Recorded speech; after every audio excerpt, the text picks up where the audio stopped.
What's up, everybody? Welcome back to another episode of the Lawyer You Know podcast. And today we're going to break down one of the most high profile celebrity trials going on right now. We're in the middle of the trial, and the most important witness took the stand this week over multiple days.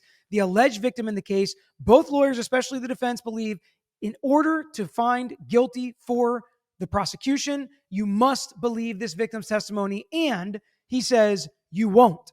When I'm done with him on cross-examination, we're going to dig in and do a deep dive into the victim's testimony. Do you believe it? Do you not? Are there issues with it? How will lawyers deal with those issues? And of course, we're going to give you an overview of the case and tell you what's gone on so far at this trial. Let's get to it. So prominent rapper A$AP Rocky is on trial right now, accused of assault with a semi-automatic firearm, the victim being a longtime friend of A$AP Rocky. And this happened just one night in LA after a falling out between these friends. That's the story. That's how the story goes from the victim. Now, to add to this high profile nature, A$AP Rocky's significant other and the mother of his children is Rihanna. And she has been at court at least part of the victim's testimony. And there have been people in the media saying, are they trying to put pressure on this victim? Are they trying to add to how difficult and how much this victim's life is going to change because of everything going on in this case and what he's accusing A$AP Rocky, rap royalty, and R&B royalty Rihanna of in this scenario? And he mentions on the stand what he knows would happen to him if he were to get in a fight with A$AP Rocky and what has actually happened to him since he's accused A$AP Rocky of this crime. But to add even more intrigue to this case, we have two high-profile lawyers. The prosecutor in this case in LA is the same prosecutor that put Robert Durst behind bars. And the defense attorney from his own website is an attorney to the stars. He has represented people like Donald Trump, the NFL Washington Commanders owner Daniel Snyder, Michael Jackson, Alex Rodriguez, Meek Mill, YG, Sean Hannity, Don Imus, Swiss Beats, Neo, Sarah Wallace, and A$AP Rocky. High-profile criminal defense lawyer from New York, a prosecutor who's been doing it for a long time, two very experienced lawyers. We've done other videos on our channel already. If you guys want to go check it out on our YouTube channel of these lawyers butting heads and battling. And the judge is a no-nonsense judge. He's keeping everybody in check and keeping this trial moving along. And in an opening statement, the prosecutor laid out what they believe happened. And it is almost all from the perspective of the victim, A$AP Relli. We'll call him Relli probably throughout this podcast episode. Terrell is his first name. And the defense gets up in their opening statement and says, he's a liar. He's committed perjury. He's going to lie on the stand today. You can't believe him. And if you can't believe him, you can't vote guilty. This whole case comes down to what he says, what he did. And we're going to get into some of the intricacies. The defense is not that he wasn't there, not that A$AP Rocky wasn't there, not that it was somebody else, but that it was a prop gun. And it just sounded like a real gun, but he didn't actually fire any shots, and therefore he can't be guilty of assault with a semi-automatic firearm because it was not a semi-automatic firearm. The police came, they did an investigation. First couple witnesses kind of talked about that. They didn't find any evidence of a shooting, no casings, no bullet holes in anything around from stray bullets. But the story goes from the prosecution that the victim came back even after the police investigated and found two shell casings, called a lawyer, called the cops. They end up going forward against A$AP Rocky. But we need to confirm this with the actual witness's testimony because opening statements are not evidence. So we got to hear from the witness very early in this trial. He was the third witness to take the stand for the prosecution, and he was on the stand for 3 or 4 days. It has been a ride. So we took our time going through direct examination, the good points, the highlights, if there were them, some of the lowlights and the struggles that A$AP Relli went through, explaining what he remembers and what he saw and what he found that proves A$AP Rocky's guilt. But now we're going to take a deep, deep dive into cross-examination, which on Joe Tacopina's website, he says it is his specialty and he teaches this class in law school.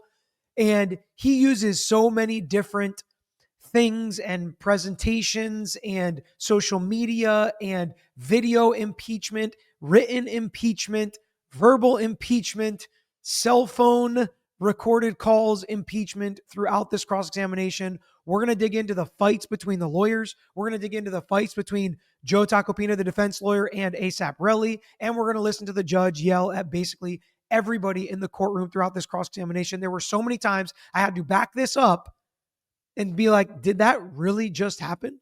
We're also going to discuss some things that happened off camera that people tweeted about that were in the courtroom for more explosions and more fights. But without further ado, let's get to this cross-examination. And we're going to start right from the jump on day 4 as A$AP Rocky's lawyer wants to dig in and talk to A$AP Relli about those shell casings that he found at the scene.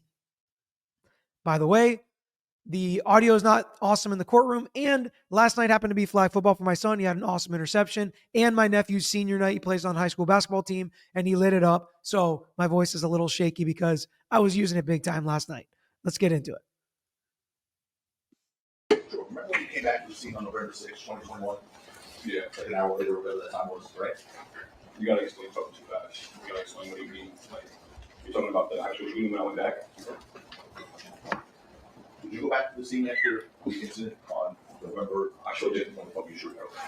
And within a minute of returning to this, how many times did you go back to the scene? Once. Okay.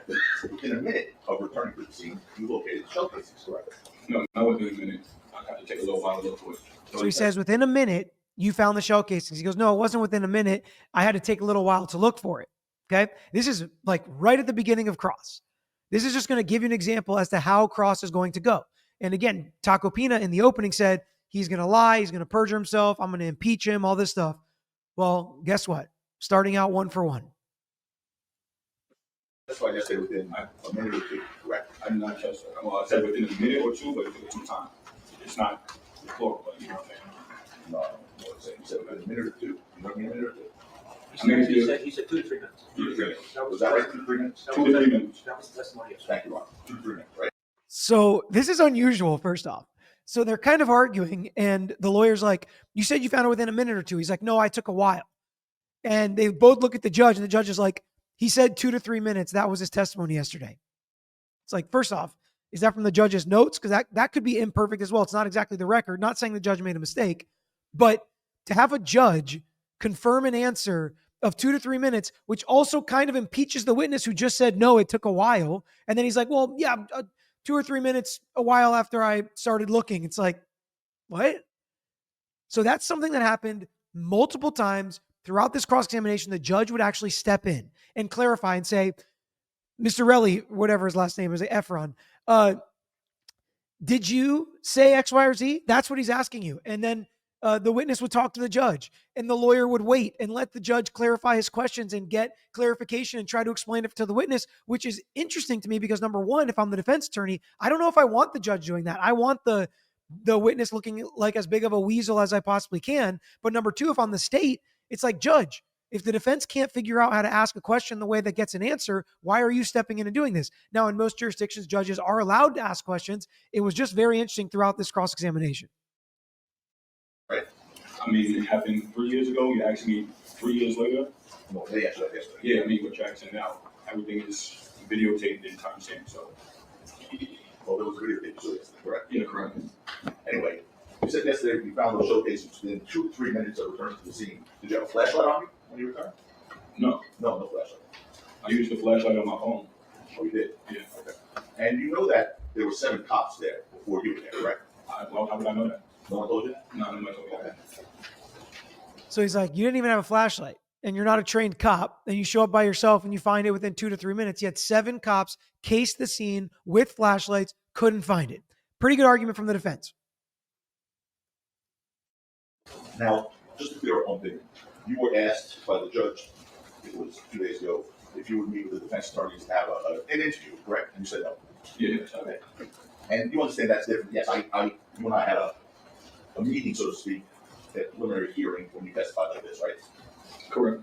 That was in 2023. I believe so. Yeah. There was a judge and prosecutors and like this, right? Yeah. Okay. But you were asked to meet with us to do an interview, sitting down with just the defense attorneys, and you said, right? Just Right. Yeah. Okay. You were here with your lawyers today, right? Yes. The lawyers for your civil case. Yes. And you've been here with them every single day, right? Correct. So he's here with the lawyers from his civil case. They've been here with him every single day. defense attorneys or any attorney where a witness or a victim has lawyers there, they love to point it out because so many people think if you have a lawyer, either you've done something wrong or you're doing something shady trying to extort somebody out of money if you have civil lawyers, which is pretty much what Tacopina is doing here, which I always hate when lawyers do that. I get it, but I hate when lawyers do it because what do you think we're doing there, right? We're representing a client.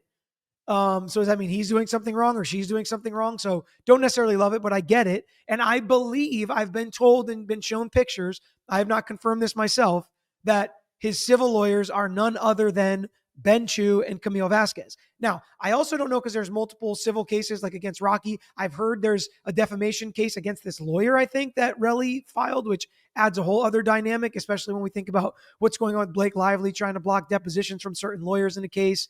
But there is so much going on in the background of this case that I think Tacopina is trying to use as this is all BS. This is all a circus and a show for this guy to get money. Those lawyers back there are what he really wants is for them to get him his $30 million.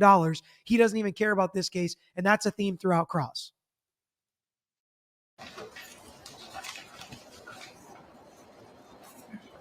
You've met many times with law enforcement over the last several years. I'm gonna say I met with them many times. They called me. I met when I don't remember, it's been 3 years. Well, when's the last time you met with the prosecutors here? When I flew in, What was that? probably like 2 years ago. Okay. So before your testimony, obviously. Yeah. Yes. And what about your private attorneys? You met with them to prepare for your testimony? I didn't need to prepare. You didn't need to prepare? No, So you didn't meet your private attorneys at all to discuss your testimony? I don't need to. I understand you don't need the questions here. Cost for yes, sir. Oh, wait, say the question again, Joyce? You did not meet with your private attorneys who flew here with you in preparation for your testimony. No, they just here to support me. No, they're just here to support me. And honestly, I kind of believe him that he didn't prep with them. With how poorly his direct went, how poorly this cross is going to go for him, and even the redirect, I was like, I really don't think that his civil attorneys prepped him. I would get now. I would hope they would at least talk to him, but a lot of times prosecutors want to handle their case and they don't want civil lawyers stepping on their toes. But he did not seem well prepared for this. I don't need to prep. I don't need to prep. It's not responsive. Everything you have to know, sir. He constantly says, I don't remember. What is that? I don't know what this is. This isn't me, but I don't need to prep. It's like, again, it's another one of those misnomers to me that it's not a bad thing if you prepare for your testimony. This is very serious. You almost got shot or you did get shot. This is very serious to you. You want to make sure you get it right. You want to make sure you're doing the right things. You want to make sure you don't put your foot in your mouth. So prepping is not a bad thing. If you're going to court, it's not a normal way to have a conversation. It's not a normal way to tell your story when you're in court with professional question askers asking you questions, trying to direct you where they want to take you. It's okay to prep. So for witnesses to think prep is a dirty thing or a dirty word, and some lawyers try to make it seem that way, it can get you into trouble sometimes if you don't prep enough. Now, yesterday, you testified that before the shooting, you had nothing but love for Rocky, right? Correct. And you said that if you said the word fuck to Rocky, it was with love, right? I don't know what you mean by that. You gotta explain again. No, I don't. I'll tell you your testimony. Go ahead. Take a look at you. This is one of those weird things. And by the way, you can notice the curse words, the N words that just come out of everybody's mouth throughout this whole trial. That starts to shift because the judge steps in. I don't know if somebody asked the judge or if the judge was just like, hey, can we stop? Can we just say the first letter of whatever word you're going to say or spell the word or whatever it is? So we stop just, going wild like this in open court. Hopefully it wasn't a juror that said something, because if they did, that's not a great sign that the jurors are like feeling offended or uncomfortable with the language being used. But that's just not good for everybody, because you never know what that could make a jury think in their mind if they don't like one side now over the other. But I thought it was cool that because we have these trials streaming, Joe Tacopina, cutting edge, probably has some help in his office with this stuff, but using the video of what he said literally just a day or two ago and playing it back for him, because it's very hard to argue when you have your face and your voice talking, because he's going to argue many things are not him, this witness, but he can put it right in front of him for the jury to see. And this was one of the weird moments where he was like, if I say F you, it's out of love. It's like, what? That doesn't make any sense. But I like the use of this streaming video as impeachment. Some courts I don't think would let you do that. You should be able to, but sometimes you don't have enough time to like share it with the other side and, make sure it's all good and what you're showing is actually appropriate and actually is a correct representation of what the record is. But I think it's great. I think they should be able to use it. I think it's the quickest and easiest way to do it because sometimes you can pay for same day transcription in a trial, and where a court reporter, a separate court reporter that you pay separately, transcribes the whole thing and gives it to you every day. You can do that. It's crazy expensive. We have done it in trials before, but only in certain trials because it's just so expensive. Thank you to PrizePicks for sponsoring this episode. PrizePicks is the best way to get action on sports in more than 30 states, including California, Texas, Georgia, and Florida. PrizePicks is the best way to win real money this football season. Which players are going to go off? Which ones aren't? Make your picks in less than 60 seconds and turn your sports opinions into real money all seasons long on PrizePicks. PrizePicks also invented the flex play, which means you can still cash out if your lineup isn't perfect.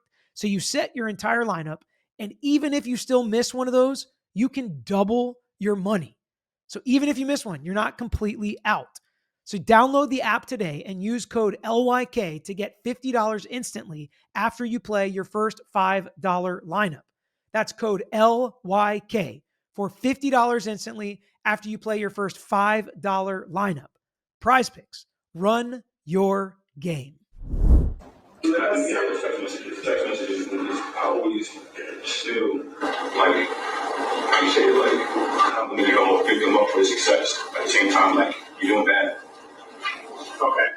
But then the same text messages, like, I never was like just straight out like, oh, fuck you. I never said fuck you, probably did, but it was like real push-washy in the sense like, love, and I don't want to. And again, this audio is horrible because it's like bad audio playing bad audio. But basically he said, if I say F you, it's kind of like in love, And this is, the lawyer right now is trying to impeach Relli on him saying he didn't have any problems with Rocky. They were all good. It was all love until this incident. Rocky had problems with him.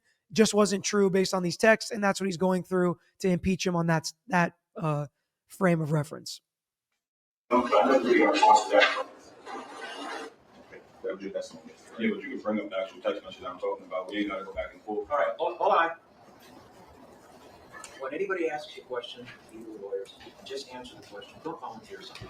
If they want to flesh it out more, Mr. Lewin might want to do it, Mr. Takapina might want to do it, then it's okay. But if you're asking yes or no questions, just the answer is either yes, no, I don't remember, or I don't know. Don't volunteer anything, all right? Can you say that again? Say yes. Yes. And this judge constantly is telling the witness, it's a yes or no question. Don't ask him questions. It's his job to ask questions. He keeps having to step in because they keep arguing because Relli's like, just bring up the text messages and we don't have to argue about this. And he does stuff like that throughout. Well, did you hear your testimony? Yeah, I did. Okay. And when you said, I said, fuck you, it was with love, right? That's what you said. I don't get what you're saying. Sorry.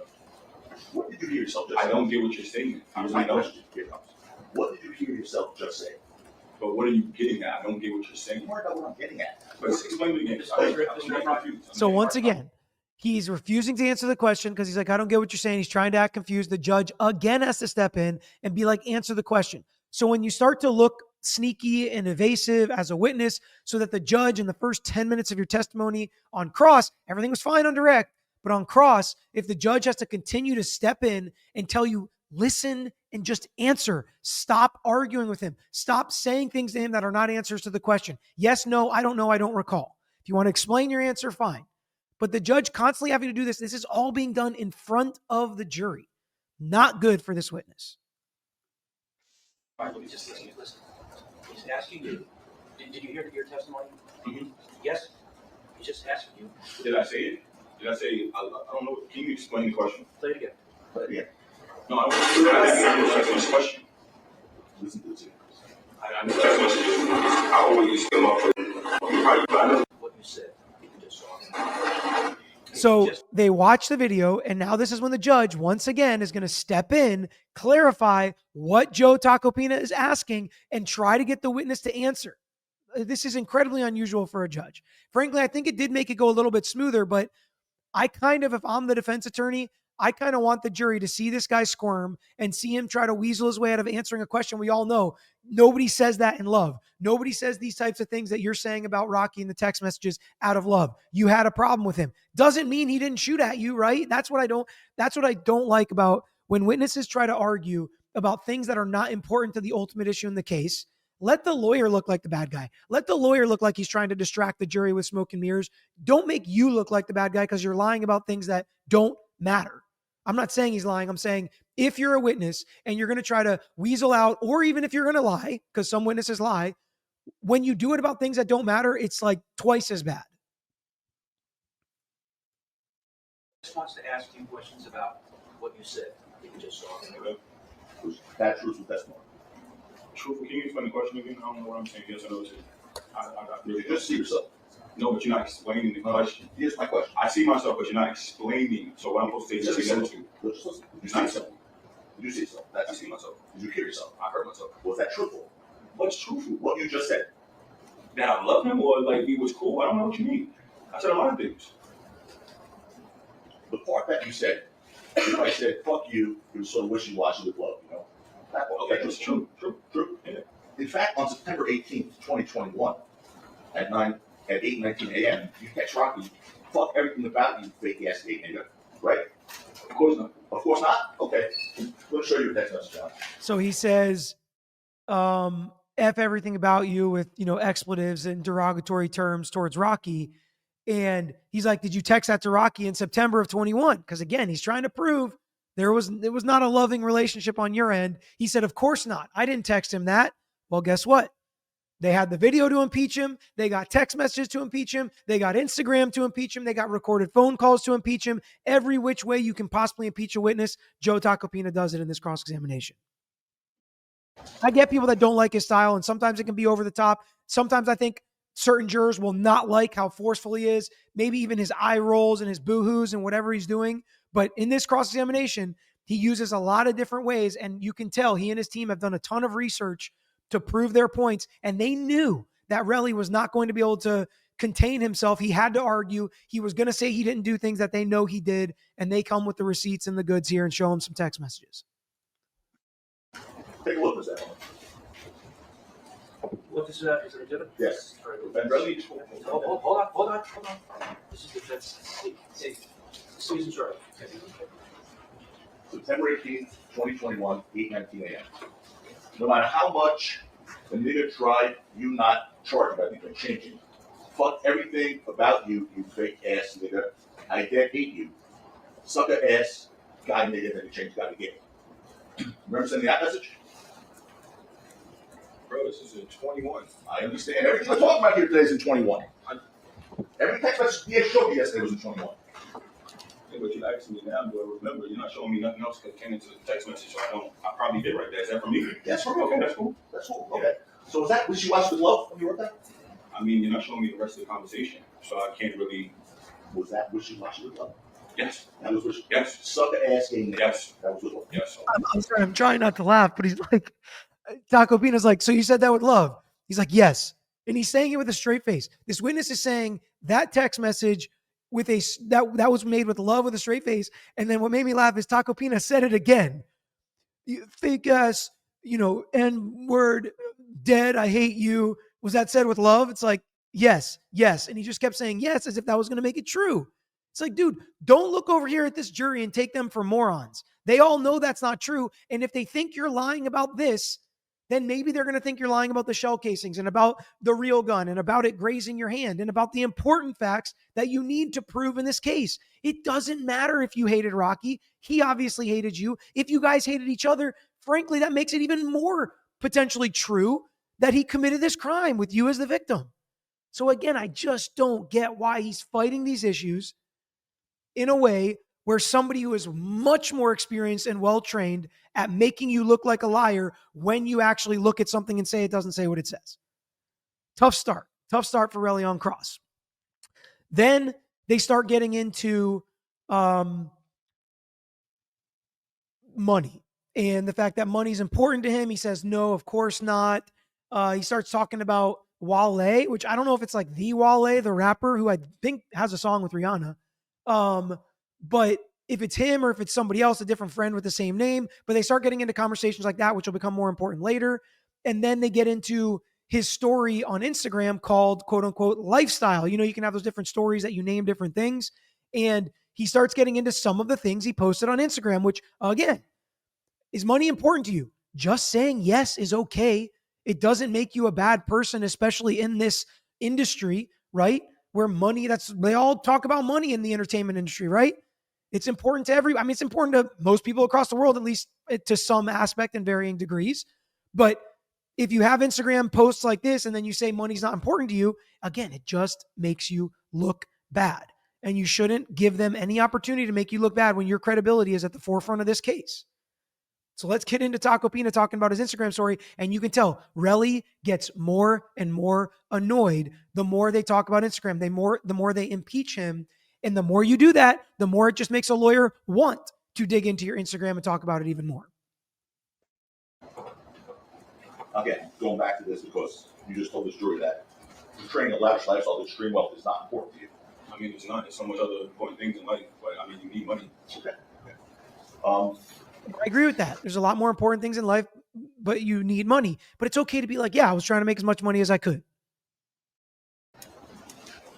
There is on that lifestyle portion of your Instagram is several photos. Let me show you a few. One is defense.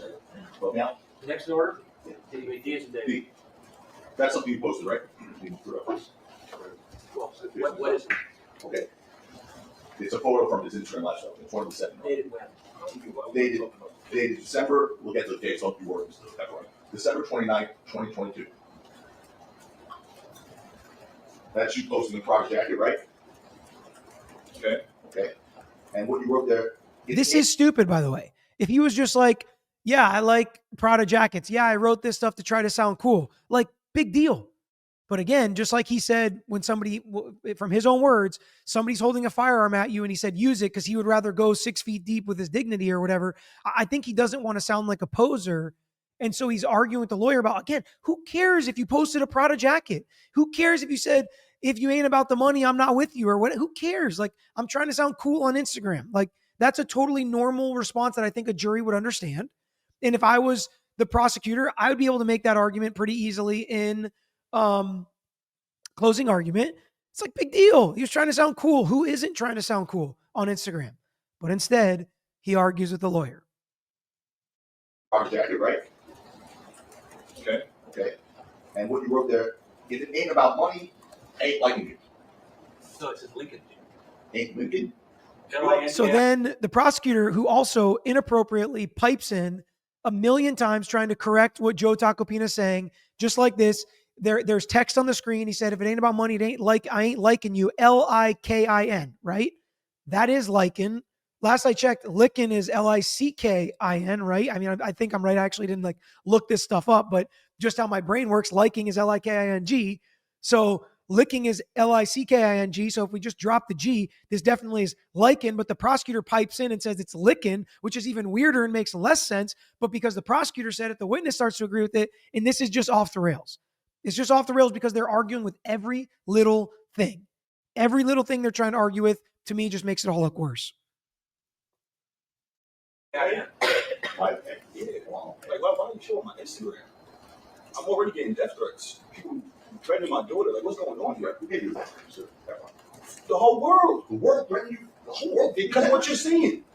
Because I asked you a question, I understand. Because you're saying I'm an extortionist and all of this, and putting my whole life on. Really annoying. No one is calling you extortion. All right, a lot just happened there. So again, this was one of the million times I felt like I had to back it up. I was like, whoa, what just happened? So 1 minute we're talking about a Prada jacket. If you ain't about money, I ain't liking you. And then he's like, the whole world is after me. The whole world is threatening me because you're out there calling me an extortionist. And I was like, oh, wow. Maybe that has to do with the defamation suit. I don't know. I haven't read the defamation suit, but he literally is saying this lawyer now is ruining his life because of everything he's saying about him publicly. And then the judge pipes in, poor judge. He's trying to keep things calm. He's like, nobody's calling you an extortionist. Yeah, they are, Judge. Joe Tacopina, I'm pretty sure if he didn't say the word extortionist, he sure made me think it in his opening statement. And with his line of questioning, he certainly makes you feel like Relli is an extortionist. Because what you're saying. So I'm asking you a question, I respect. Because you're saying I'm extortionist and all of this, and putting my whole life on. No, this is getting really annoying. No one is calling you an extortionist. You're gonna get. What does this have to Mr. do with Efron, the you're gonna case? get through a lot faster if you just answer the questions. If somebody asks an improper question, I won't allow it to go forward. If you're being asked a question that's lawful in a courtroom, just answer it. Even if it makes you mad, even if you don't see the point of it, just answer the questions as truthfully as you can, regardless of who asked.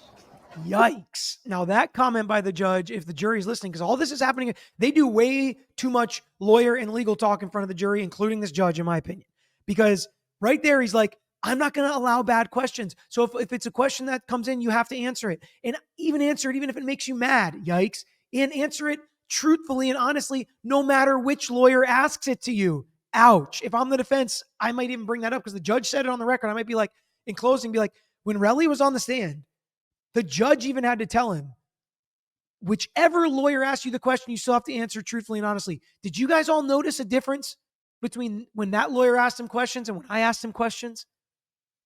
You probably can't say even the judge noticed the difference. You probably can't go that far. But the judge did instruct him, regardless of which lawyer, because it's obvious there's a pretty big difference between how he answers questions depending on which lawyer is asking. All right. So really, continues to complain about him using his Instagram. Then he starts asking, did some woman give you $24,000? He's just trying to prove basically Relli had no money. He had like $600 in his bank account, embarrassing Relli, frankly. I thought maybe this was a little bit too far, but this lawyer is going for the jugular. Starts talking about, so this was a really good line of questioning, I thought. He starts talking about, Relli said he had meetings, like this ruined his life. He had meetings with all these record labels. He's like, which record labels? Because he obviously doesn't believe him. Relli's like, I don't know, a bunch of them. He's like, which ones? And he's like, Capitol, Universal. And the lawyer's like, well, who did you meet with at those record labels? And Relli, of course, couldn't remember. I don't know Relli. I don't know the situation. It definitely, if I'm a juror, I'm like, I don't believe him. I don't believe that he was meeting with these big record labels. Maybe he was, but he doesn't remember anything about them. That'd be pretty big meetings. Like if I met with them, I'd be like, oh, it's so crazy. I met with Mr. Johnson from Capitol Records or whatever. You'd remember that meeting if it was a real meeting with Capitol Records, I would think. He doesn't, even 3 years ago, big deal. I remember plenty of meetings from years ago if they're big meetings. The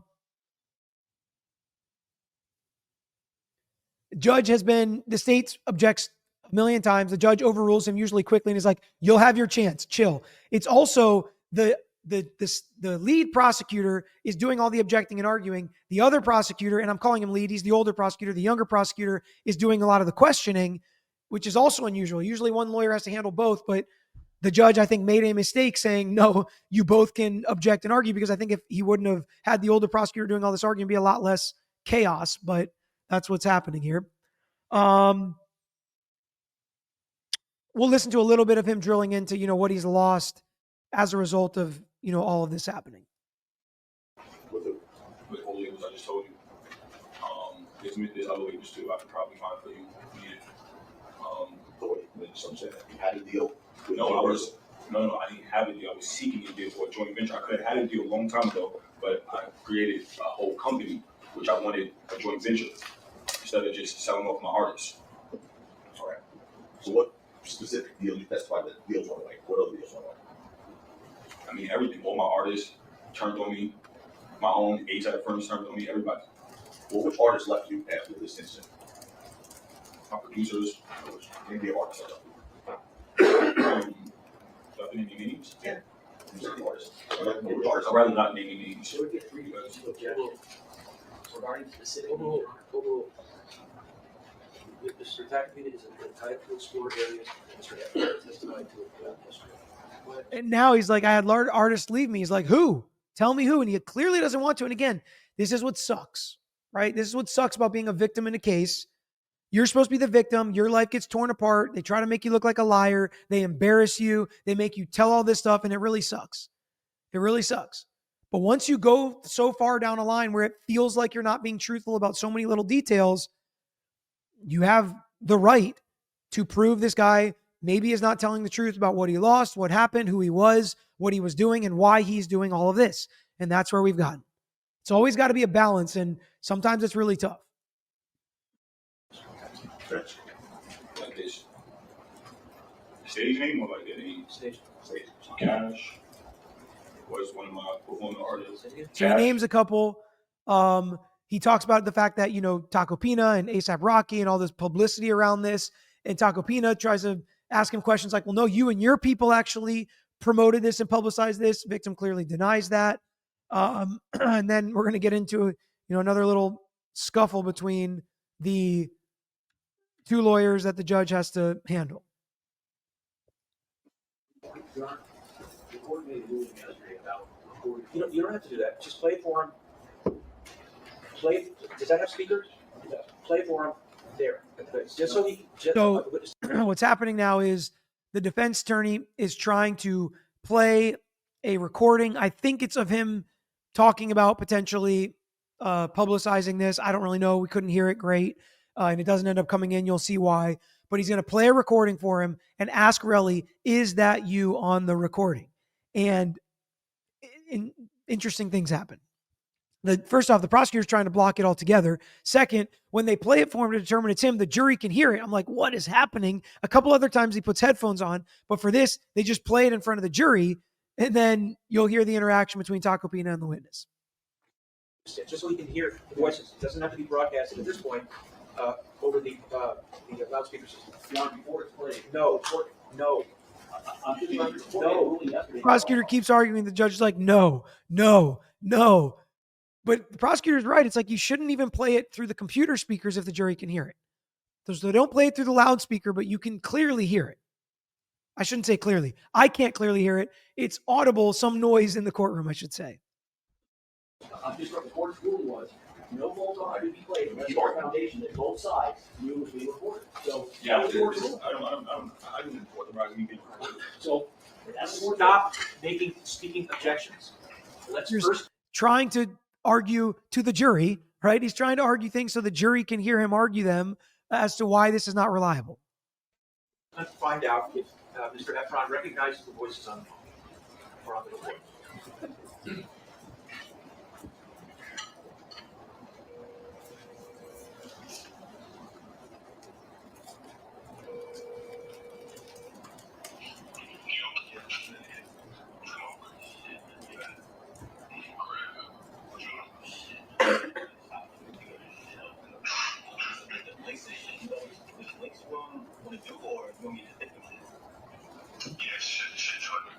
That's not me. That's not me. That's fake. Okay. No.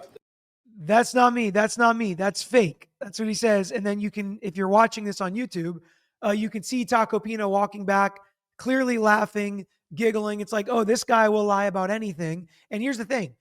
My guess is the defense is going to have witnesses saying, yes, this was me. Yes, Relli told me this. Yes, we recorded it, and potentially try to get it in that way and say, yeah, that is Relli. We'll see if the judge lets it in. But this is one of many times that they have recordings that they say is Relli, that Relli says is not him. And so he starts talking about how they're faking it. They're creating stuff. And if they are, that's horrible. That's fraud. They should be punished for that. If they're not, once again, not a good look for Relli. No editorializing. He says it's not him. Go on, something else. That's fake. Go on, something else. Can I finish hearing it though? Can I finish hearing it? Because After he says it's fake, Relli's like, well, hold on a second. Can I finish hearing it? The judge is like, no, you said it wasn't you. Even the judge, to me, if we gave him truth serum, I'm pretty sure he doesn't believe most of what Relli is saying. Does that mean there was no crime here? No, that's not what it means. But the defense is doing a very good job of making Relli look like he's not generally honest. There's no need to because you said it's not you. I want to finish hearing it though because No. You said it's not you, so it doesn't matter. Go on to something else. That's just be clear. That's not your voice. I would love to hear it again. No, are you not sure? I would love to hear it again for 2 Mark, seconds. right? Let me Rest rest of it. it. Might it be your voice? No, I would just love to hear it again because I never had this conversation with my lawyer. Okay, all right. Then if it's not you, then it's not you. Go on to something else. The Honor of the court. So it's, can I hear it again? Well, do you think it could be your voice? Well, I just want to hear the rest of the conversation. So could it be you? No, it's definitely not me. I just want to hear it because I know I never had that conversation with him again. Then why do you want to hear it again? And by the way, all of this is happening in front of the jury. The jury it feels like this is some kind of proffer outside the presence of the jury, but the jury's in there. Unless I miss them leaving, the jury's in there listening to all of this. rulings can apply in the future regarding. It depends on where the recordings were made. If the recording was made outside California, it could well be that it might be a one consent state or maybe a two And consent this is state. a New York recording, made both parts of New York law, it's just one consent state. Right, then it would be admissible. It would not be precluded by Penal Code Section 632. Okay. So, you remember telling Miss Parker that your life is fake? Objection relevant to the time. Sustained as to the former question. Okay. In 2021, August 5th to be exact, did you tell Miss Parker that your life is fake? Objection relevant to Sustained. time. Sustained. I don't recall. Sustained. Sustained. No, I understand. The form or Whether he said his life was fake or not has no bearing on any issue that's before the jury. True, totally irrelevant. But at this point, you've let him. I think he's let the defense get into a lot of irrelevant testimony just to impeach Relli. I think it went too far in certain areas.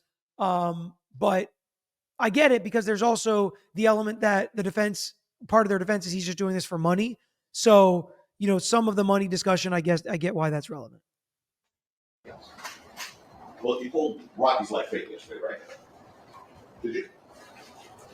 I don't remember. You don't understand. Sheriff, I got to talk to the mic. I don't remember.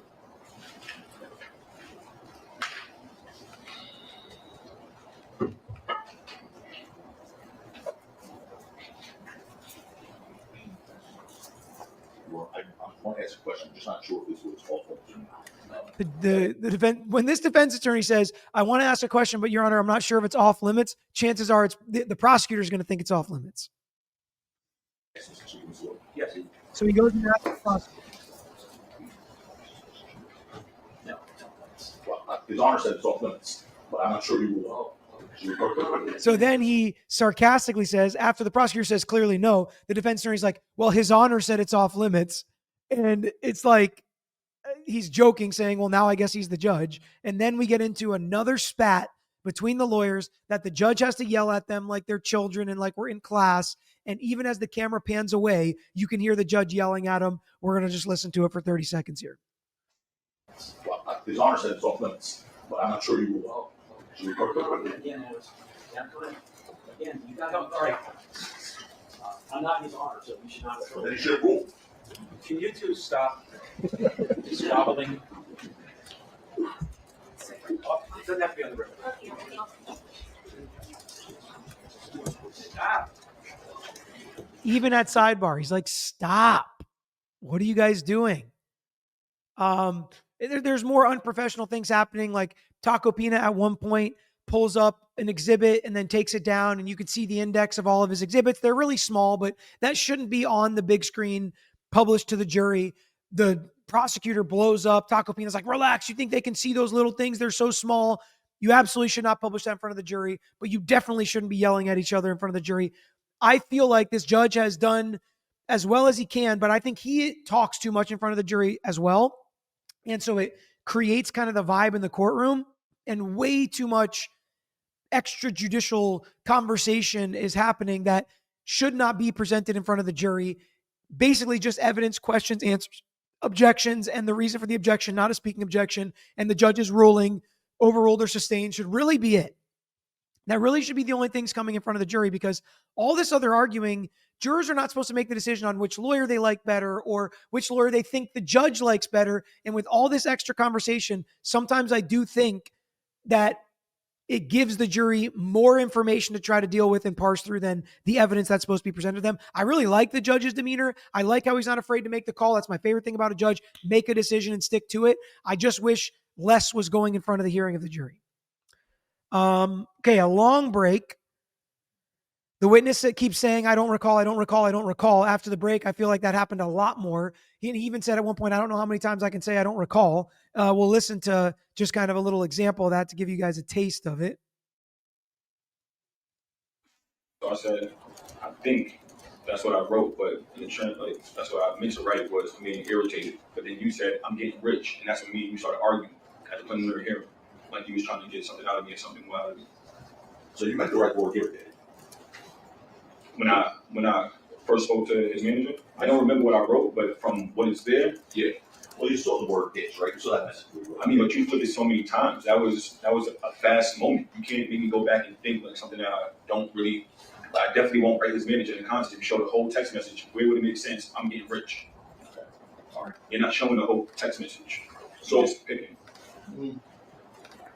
you saw these messages yesterday. I mean, if you want to pull up John's text messages, we can. Okay, thank you, sir. So what you're saying to the jury is that you didn't mean to write that you were getting rich, right? I don't recall. Okay. You're not saying that you didn't mean to recall, sir. Just don't recall. Okay. So you may have been meaning you were writing I don't recall. Okay. If I said anything like that, I mean, I said anything I said after the shooting was lawsuit. It falls in my lawsuit. So What? it falls in my lawsuit. Like a crime was committed, and then whatever I say after that's pertaining to money or anything that's compensating me was with my lawyers or anything else. I had lawyers present and everything else. Well, you didn't have a lawyer at this point, did you? So, Wait, when I spoke to John, I didn't need a lawyer. What I need a lawyer for if I didn't say I'm getting rich? And what does getting rich have to do with a man shooting me? What does getting rich have to do with a man shooting me? I mean, it's kind of what the lawsuit's about. And you should if a guy shoots you, right? I mean, if he really does, that's catastrophically changing your life. So I'm going to apologize for some of this language, but it does get into more of impeaching the relationship between him and Rocky. And this was the point finally, because I mean, there were just so many parts that were cringe and I was like, oh, stop. Throughout the trial where I was hoping somebody would jump in and be like, hey, let's just try to be cognizant of what we're saying here in open court, in a professional setting around a jury. What people say in text messages is different and between friends and whatever. But this exchange, I believe, right after this is when somebody told the judge, or maybe it was just the judge, said, let's relax and just start using abbreviations or letters when talking about these words, because there was a very noticeable change after this exchange. Actually, I called the same night. I called the attorneys the same day after the shooting. After he told me to go to the police. okay, we'll get to that. But on November 7th, you have an attorney. I think I went in the police station with him. I didn't have an attorney. Like I signed the paper. I signed the paper, lawyer, client privilege, whatever. And then me and him met. So pretty much I was waiting on the lawyer to go to the precinct to finish doing what I needed to do because I didn't want to go to the precinct by myself. That was on November 8th, right, sir? I would have to see. I would have to go through my check myself and stuff. Okay, we'll get there. Now, you did remember seeing a message yesterday on text that you sent to your friend Justin Benega saying, on November 7th, 2021, saying, I want to get this nigga's money, right? Remember seeing that yesterday? Yeah, that was after the shooting. Obviously, right? You saw that. Yeah, correct. And this nigga that you're talking about was Rocky, right? I mean, I heard his dad, yeah. I didn't ask you that. I said, I mean, that's obvious. right? Obvious. Okay. John, when you referring to, talk to Mr.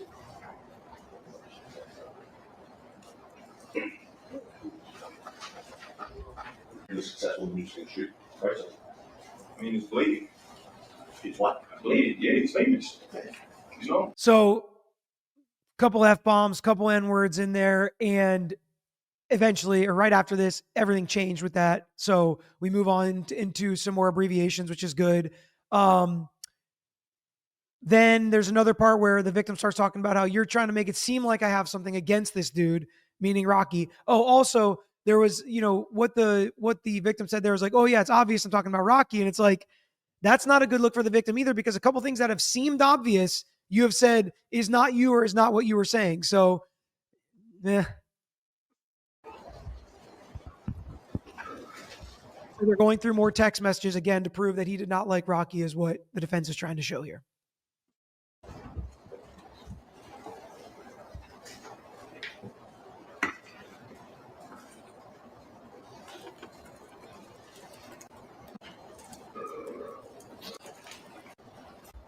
Which one? Oh, the one up there. Let's scroll down please a little bit. Right there. Exactly my point, you right. July 24th. FU and ASAP, fake ass N, F and goofy. Right? FU and ASAP, fake ass N. This was literally 5 minutes later, or after like a 10-minute break, and everything changes with the abbreviations. But nevertheless, they're talking about how Relli thought Rocky said he was going to pay for either a funeral to move somebody's body that's a friend, and he didn't. And he was mad. And Relli's like, I was disappointed. I wasn't mad. But again, things stacking up as to why Relli might not like Rocky, which again, in my opinion, is fine.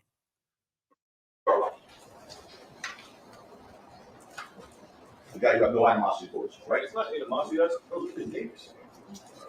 It's July. You trying to make me look like I got some type of animosity towards this dude? I don't. I never did.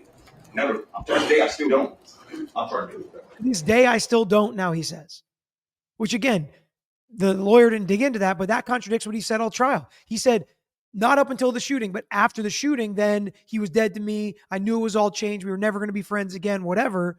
And also, again, once again, it would make sense if you have something against this dude now, if you believe he shot you, right? I mean, what are we talking about here? Your message. He's just asking you about the words in the text. That's all he's asking. What was the question? It was a question. What was the question? That happened multiple times as well. All right, we're going to jump ahead a few minutes for the next explosive battle between lawyers and witnesses. Were you upset with Rocky? What's what does that mean to you? I mean, if somebody's saying they got to pay for your friend's body, Yeah. I'm not upset, but I'm disappointed. Okay. So, And I didn't even know because I never got a text back saying, "Oh, bro, I paid for it," or anything. It just left me on red because I know what you're about to say. You're about to say my text message, and we can pull it up. oh, it's up. Okay, cool. There you go, Ron. In fact, I said he referenced text message as how you were. We are relevant to 352, given the court's prior rulings, I'm not understanding. It's shown. But I still understand how is that relevant to the case. This, I believe, relates to possible bias. Instead of lying. That's an objection. The objection's over. The judge even says, I'm going to let him discuss this because it relates to possible bias.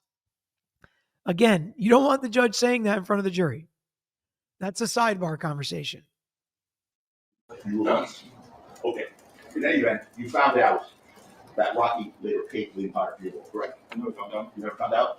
Page 94 of the preliminary hearing transcript, lines 21 through 26. I'm going to read Well, I don't recall. I'm going to read your sworn testimony. 21 to 26 on page 94. Question. Do you now know that Rocky paid for the entire funeral? Answered by you, yeah. That was on the road. I found out that day, right? Sir? Then, sir, what? Are you That's telling me? under oath. You ready for that? I don't understand what you're saying. Stop. That question was asked at the preliminary hearing. That answer was given at the Yes, sir. preliminary hearing. Under oath. Okay. And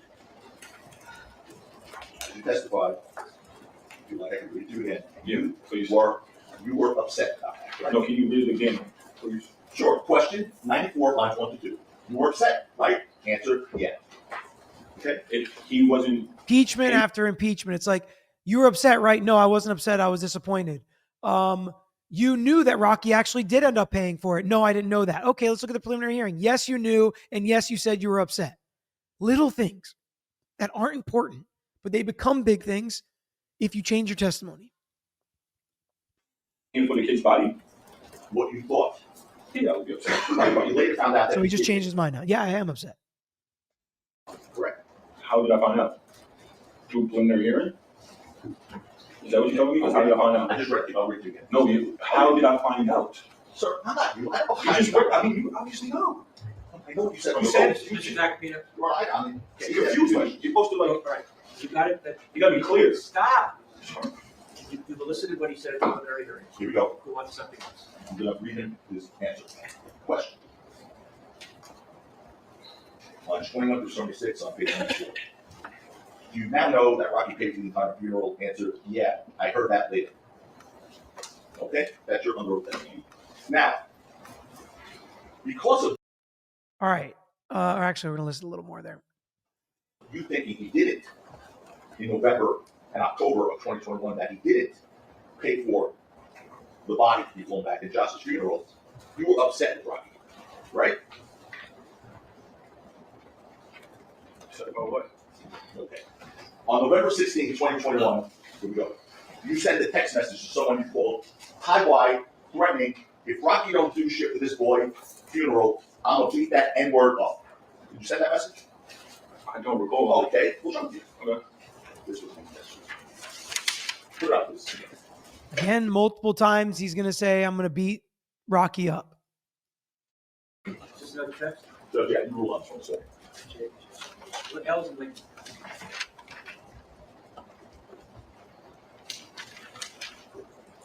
And then he shows them some text messages. So he just got impeached over and over and over again.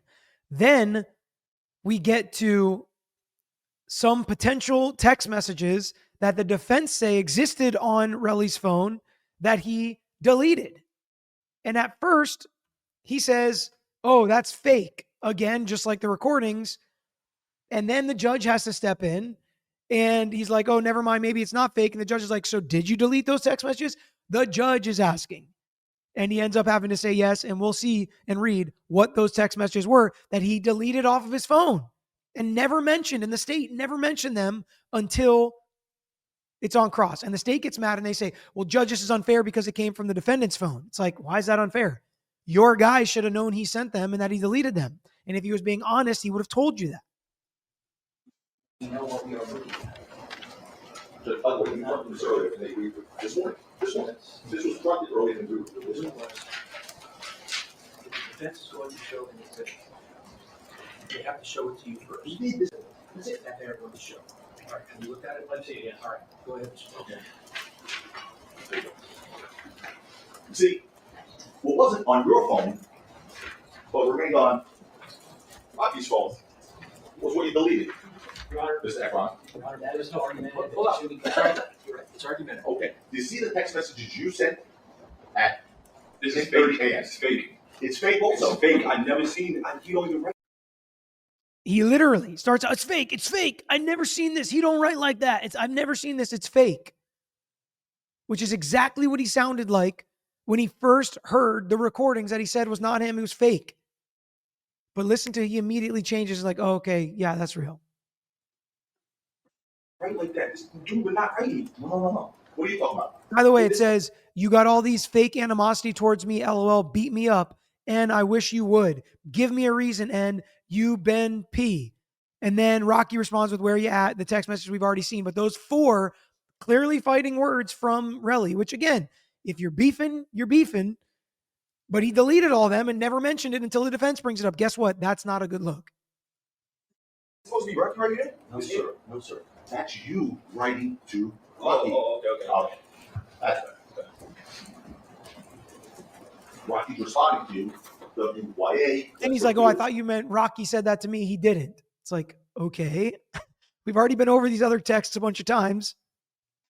Stop my calls. You saw that yesterday, and you wrote on front of Trader Joe's. Yeah, because that's when I seen the party. So that was at 6 when obviously when I heard him saying he was going to beat me up and do everything else under the moon. Right. So you wrote that message to him. I did.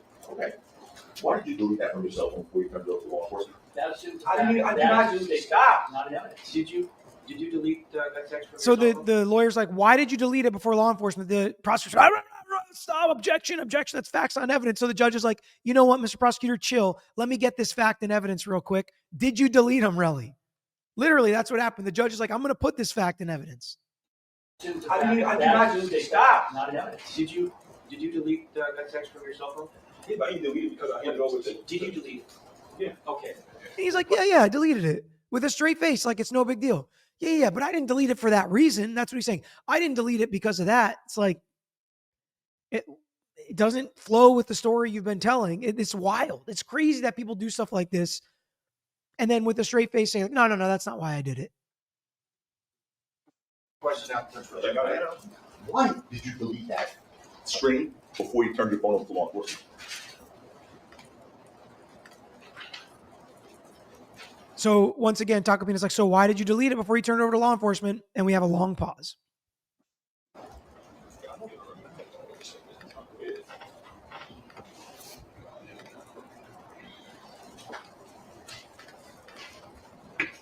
Oh yeah, because I asked him to beat me up because of.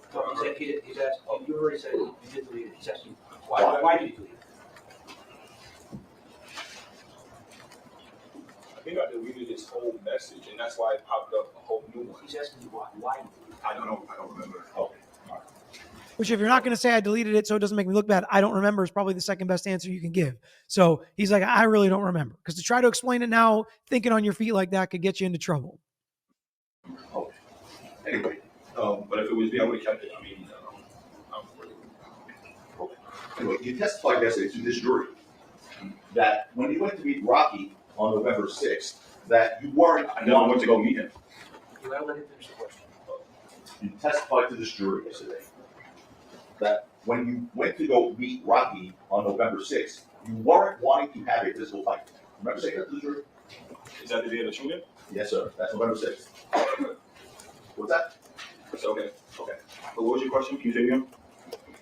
You testified to this jury yesterday Mm-hmm. that on November 6th, when you were going to meet Rocky, you weren't wanting to have a physical fight with him, right? I said in preliminary hearing, and I said yesterday, this is 3 years ago, I said it. Yes, sir. A fight is a fight. Like, I don't mind a fight, but I still want to fight, right? Mr. Efron, that's not, you're answering a question that he didn't ask. Ask the question again. Sure. See this jury here? You told this jury yesterday that on November 6th, when you were going to meet Rocky, you weren't wanting to have a physical fight. You recall saying that yesterday? Yes. No. I don't really know, but Well, at that point, you didn't think anyone was going to see your deleted messages, did you? I really don't care, because it's not, what does that doesn't mean bring a gun. Okay, that's your answer.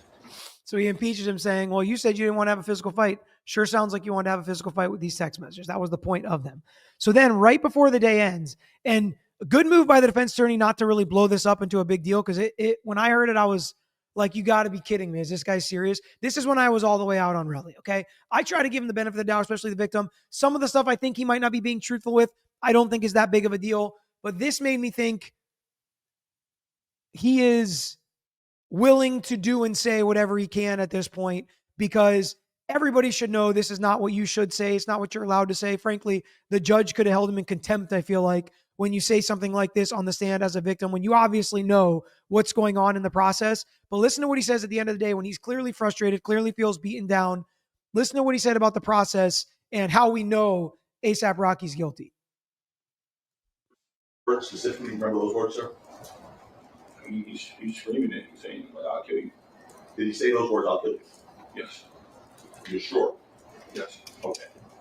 In fact, when you spoke to the district attorney only 1 year later, in November of 2022, on tape, what you said was, you don't remember what you said because it was so long ago. Isn't that true? I mean, that's pretty much your tactic you've had since day one, drag it out. But if I'm He refreshed, said, that's your tactic since day one, drag it out. But here we go. That's not what I had a problem with. This is what I had a problem with. I remember. It's been 3 years. If he was innocent, he would be home a long time ago. It's been 3 years. If he was innocent, he'd be home a long time ago. Sorry, sir, that's not how it works. And I hope you know that. And I hope all of your friends and family members know that. Just because somebody accuses them of a crime and it takes a long time to get it resolved doesn't mean they're guilty. I hate stuff like that. I despise stuff like that. And he said it in front of a jury. It's totally inappropriate. Now, they might not have even picked it up. They might have missed it. Because in certain cases, that gets blown up. We have a whole hearing on what we need to do about that, give an instruction to the jury that it doesn't mean you're guilty because it's taken 3 years. But instead, the defense attorney just kind of lets it slide and they keep moving on to the next thing, which I think was probably better. And hopefully the jury puts no stock in that, because they shouldn't, because it doesn't mean anything and it doesn't prove anything. I hate stuff like that. And I think he did it on purpose, and you can kind of tell by the look on his face. All right, so that was day one of cross-examination, but guess what? There are 2 days. And like I said, we're diving deep. We're doing the entirety of the cross-examination here on this podcast. So let's get into one of the first things he talks about, which I actually think was a good move by Relli. Early in the day two of prosecuting, he says, they start talking about, was it a real or fake weapon, things like that. And he says kind of the common sense thing I think a lot of people are asking, and I think would have been the best kind of argument, a little bit of sarcasm for the prosecution to what the defense is in this case. You gave the answer. Okay. That's truthful answer, right? I don't chill with me. I don't chill, so I don't know what he does. But you don't know him to carry guns, correct? That's what you said. I mean, I don't know. Yeah. I don't know. But one thing you know is for sure he doesn't carry prop guns. That you know. I mean, who carries a prop gun? That's what you know, right? Who's going to come to a situation and carry a prop gun and do? Mr. Efron, That's not a question. Mr. Tacopina is asking you a question. I don't. Wait, Mr. Tacopina. Who carries a prop gun? Who's going to bring a prop gun to a situation like that? I kind of agree with him. Common sense is like, really? Is it a prop gun? That's the better argument. Yeah, I like money. Yeah, I'm suing him because he shot me. He should pay me because he shot me. It messed me up. And it ruined my career because he's now blaming it on me. You're calling me an extortionist. Yeah, I post on Instagram to look like a big shot, and I'm not as big shot as I have. Yeah, my girlfriends loan me money. Yeah, I try to look cool and sound cool in front of my friends. Yeah, I try to sound tough in front of Rocky. I never thought he was going to pull a weapon on me and fire it. If it would have been a fist fight, let's go. I'm ready for a fist fight. I fist fought a lot of times in my life. Never have I had a close friend pull a weapon on me and ruin my life. That should have been the story. That should have been the testimony. And I think it could have been believable. And it could have been what happened that day. But now it's like you don't know what to believe. And the state has the burden to prove beyond a reasonable doubt. This is their star key witness. You have to believe him in order to come to a guilty verdict. Who carries a prop gun? I think that was a good answer. Then, of course, another impeachment, but this time the judge locked him in. It's like, were you afraid of Rocky after you saw the gun? He said, yes. He said, I just had a gun pulled on me. Yes. The judge even locks him into it. Then impeachment, because at the preliminary hearing, he said, no, I wasn't afraid. So bad. I cannot tell you how many times he was impeached. I am only playing you a fraction of the amount of times this witness was impeached by the preliminary hearing, by videos, by text messages, by Instagram, by recordings. Then they start getting into, did you say shoot that fake gun at me? He says no. But they mix in the fact that they kind of did line up the questioning. Again, really good preparation from the defense. They line up the, was it a prop gun type of deal? And then you weren't afraid right after it. And you said shoot that fake gun. That all kind of goes together. If you knew it was a prop gun, that's why you weren't afraid. That's why you even kind of acted tough and said use it because you knew it was fake. Then they get into some things he told law enforcement and whether or not it's in the police report. If it's in the police report, would that mean it's wrong? I never said that. That was your first version, correct? What? I never said that. When you say what? You don't understand the question? I didn't understand the question. You didn't understand the question. When you first reported this incident to the police on November 8th, 2021, you told the police that person you saw with the knife was ill. He's not ill.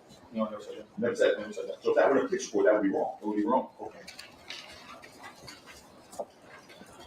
You want to lock that in if you're the defense because the recording is wrong, the text messages are wrong, they're fake, everybody else is lying, including the police reports are wrong. That's what you want.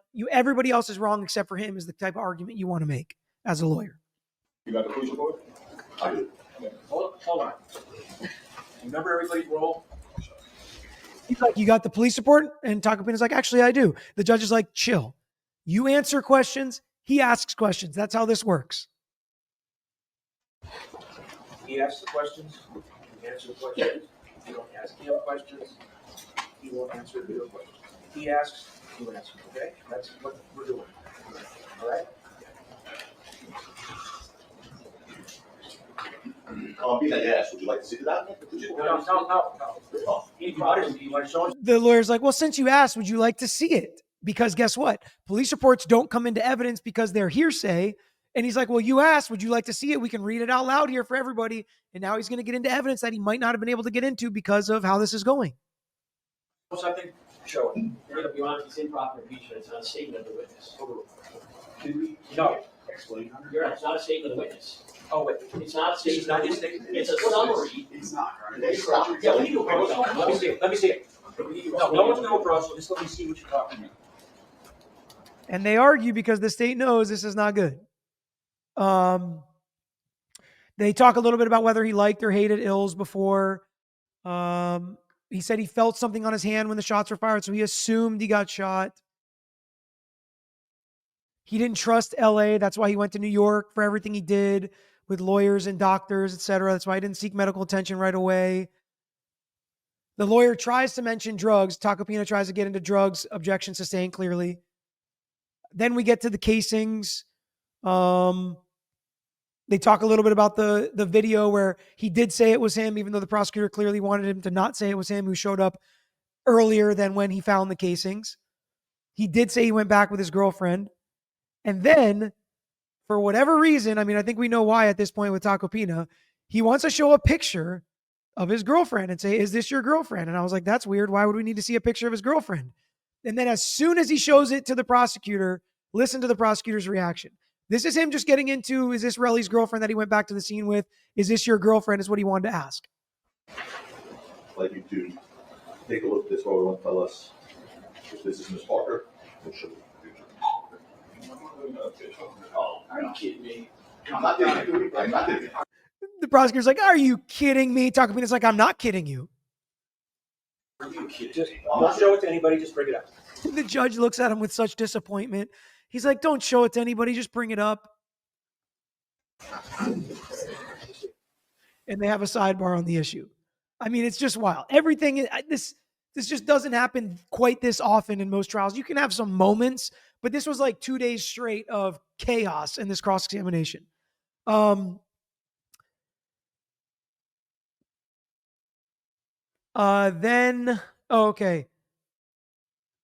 I wanted to read some tweets here. I don't have Twitter up though, so let me pull it up here real quick.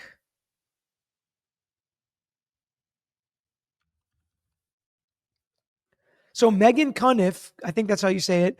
A lot of people have been sending me stuff that she is discussing and things that she's saying because she's there. She's in the courtroom. And she posted yesterday, I believe, after this interaction, trying to find it, where the lawyers are basically yelling at each other. Really chaotic scene in court just now with the jury gone as A$AP Rocky's lawyer, Joe Tacopina, and District Attorney John Lewin yelled at each other. Lewin calling the prop gun defense garbage and Tacopina saying they'll find out what the jury thinks. It got really heated. So that happened outside the presence of the jury, thank God. But this is not stopping. This is not just happening because the cameras are rolling. And when the cameras go off, the fights are not stopping. They talk about whether he's used a firearm or not, show him shooting a firearm at the range. Again, just more impeachment type stuff. He talks about how he's not good with police. That's why he didn't want to go to the police. And then Tacopina gets into the fact that a lawyer would only take your case if you went to police. That's the only reason you went to the police. You're just trying to get money. You wouldn't even be here if it wasn't about the money. That's what the next couple clips are going to be discussing, that he is, basically trying to make it seem like this is extortion, even though the judge says nobody's calling you an extortionist. I tend to disagree. I think that's exactly what the defense is saying. A response to that. Before you reported the incident to the police, you understood that the only way your lawyer, Brian Hurwitz, would take your civil case is if you went to the police. Correct or no? You mentioned Brian Curtis. I don't know if that's his civil lawyer for one lawsuit and Chu and Vasquez are his lawyer for a different lawsuit, or if Curtis was the first lawyer and Chu and Vasquez the second. I don't know anything about that, but I just know he's got a lot of things going on in the background, and they're mentioning a lot of lawyers' names, which they're trying to make this look like a setup, so that helps. I mean, I asked him, can I just get a civil suit, I believe, and it's a crime. So that's obvious no. I didn't press charges.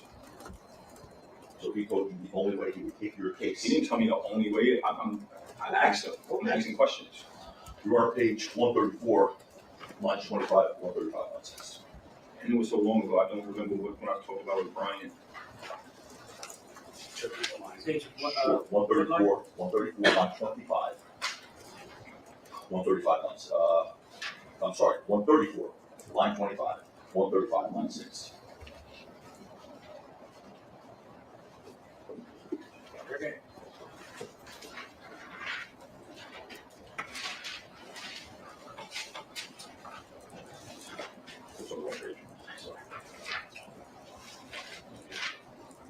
Question. When did you first meet Mr. Hurwitz? Answer by you on the road when we were here at the police station. Question. The day you made the report? Answer no. Answer. The day, so I had my assistant reach out to a bunch of attorneys, and I was waiting to hear back from whoever was going to answer. So then once Brian answered, we spoke for a little bit, and he advised me that the only way he would take this case is if I go to the police department because it was a crime. You recall me that answer? Yes. So it's like, no, that's not the reason. That's not it. He didn't say that's the only reason he would take the case. And it's like, well, let me read you exactly your words, what you said before, that this was the only reason he would take the case. And he's like, okay, I guess I did say that. The manner in which he seems unfazed with completely inconsistent statements is also concerning.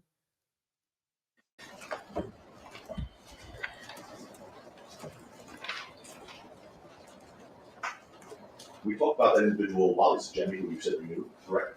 Who? Wally Sejemi. Wale? Yeah. The guy, the IT guy, right? Mhm. You know Wally, right? Is that yes? All right, so Wally or Wale is an IT guy. Pretty sure if it was the Wale I was thinking, they wouldn't call him an IT guy, so it must be a different Wale.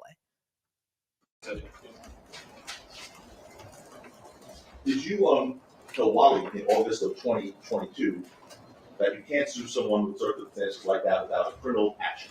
You say that to Wally. I mean, that's clear. You can't sue somebody that said it's a crime. Somebody's asking, he's asking you, did you tell that to Wally? Did that's clear? You can't sue somebody unless it's a crime. That's wrong. I don't remember. This dude probably was baiting me, calling me. I don't know. And that Wale was baiting him, calling him, trying to set him up, basically. So he's trying to think ahead a little and be like, if they are allowed to play this later, or if Wale does testify, well, I gotta fix that. Spoof of his voice. So the answer is no? No. I'm sorry, I just want to follow up on that answer. The dude was baiting you, calling you, did you say? I mean, you tell me about private conversations that I had with this dude. I'm asking about that.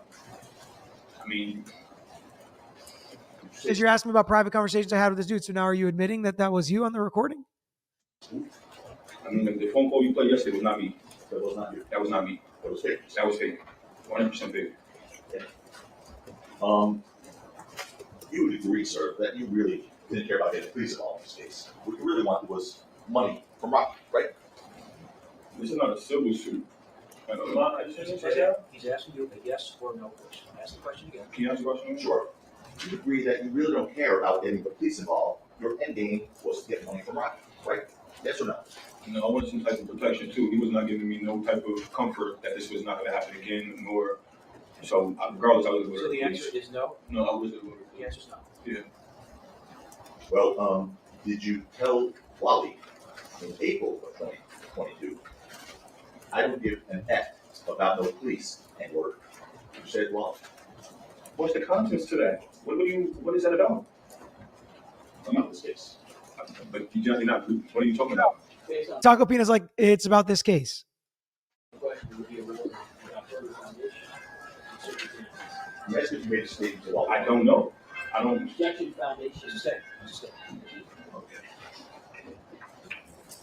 Did you tell Wally in April of 2022 that the end game is you're gonna sue the shit out of Rocky? When if I already have a civil suit and this dude's calling me, I'm openly telling him I have a civil suit. Mr. Irfan, that's not what he's asking. Please listen to his question. I don't know. I don't I know. want you to listen to his question, and then you can say, I don't know, or I don't remember, or yes or no. Dr. Pina, can you re-ask that? Sure. In April of 2022, did you tell Wally the end game? I'm suing the shit out of Rocky. I don't know. I think we know what Wale is going to say. Then they go through that he filed a lawsuit against against Rocky, assault, battery, IIED, starts going through the lawsuit.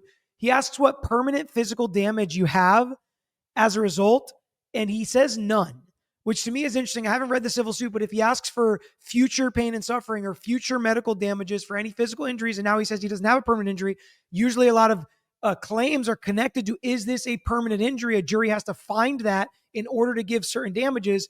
He potentially could have just lost a ton from his civil suit from good questions from this criminal defense attorney helping out the civil defense attorneys. All right, then the last exchange we're going to listen to, which is basically the end of cross here, is how the lawyer is going to say, did you basically say, give me my millions and I'll go away and I'll even make this criminal case go away?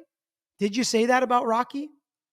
Associates, managers, to pay you millions of dollars for Rocky to pay you millions of dollars to make the criminal case disappear. That's not even up to me. So I don't know. No. The answer is And did you tell people that if Rocky pays you millions of dollars, you'll make the case disappear? No. and you never said, give me millions of dollars and I will go to an island that they can't prosecute you. Anyone? What? Say that again? Sure. You never said, give me millions of dollars and I will go to another island and they won't be able to find me to prosecute you. Did you ever say that? Any of Rocky's friends, associates, managers? I don't remember.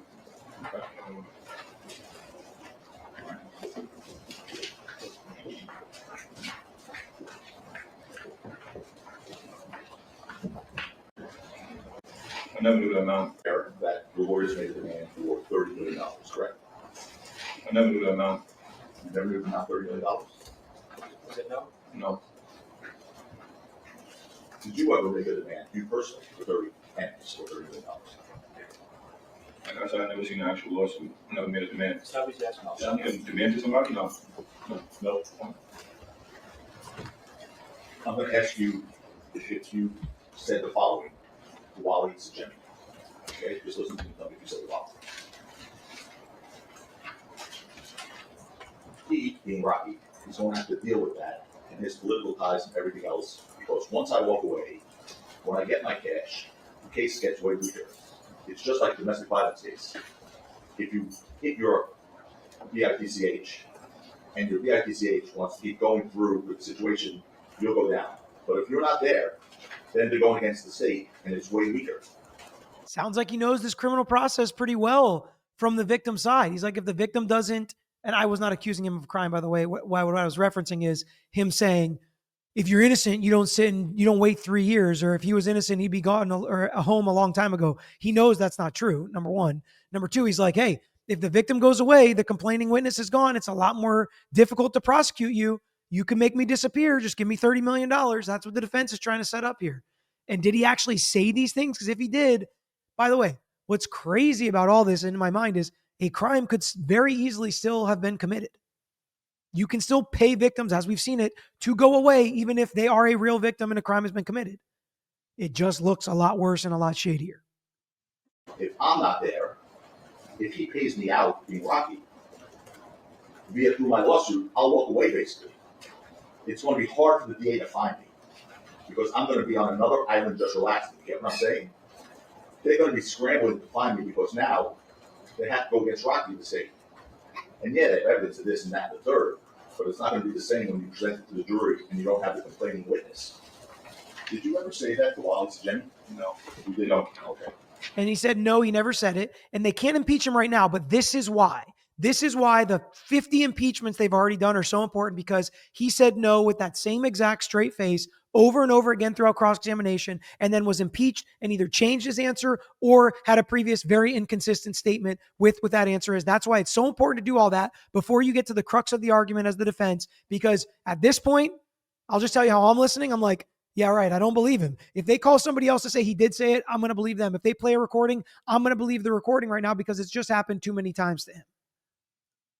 So now we're going to do what we've done a few times already. I'm going to bring up a recording, let you hear it, and you're going to tell me if it's you.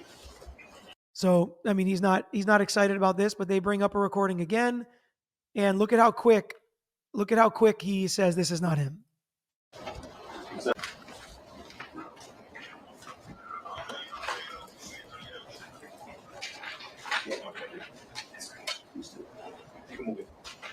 He said, that's not me. You can move it after about 5 or 10 seconds. I'm sorry. Something happened. No, it's not me. I heard it. Taco Pina didn't even have enough time to walk back to the podium. He's like, wait, did something happen? He's like, it's not me. I heard it. That's music to Taco Pina's ears. At this point, in a good defense, a good lawyer, not just defense attorney, a good lawyer can work with whatever the answer is on cross. If they lie and say no, great, let's ride. If they say yes, that's what you want, and now you move on with that yes and you build on it.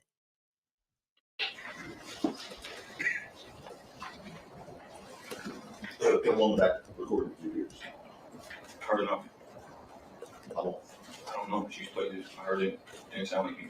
Didn't sound like you? No.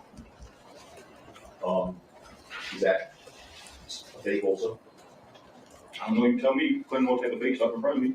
What fake You know. The attorney's like, is that fake? He's like, you're putting all this fake stuff in front of me. He's like, am I?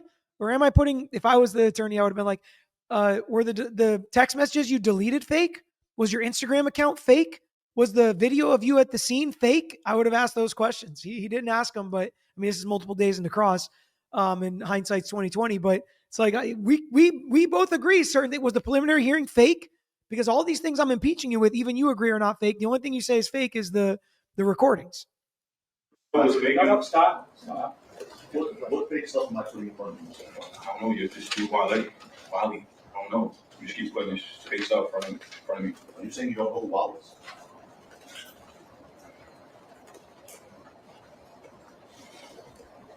So are you It's saying not you real. don't know who Wally is? It's not real. I don't know him.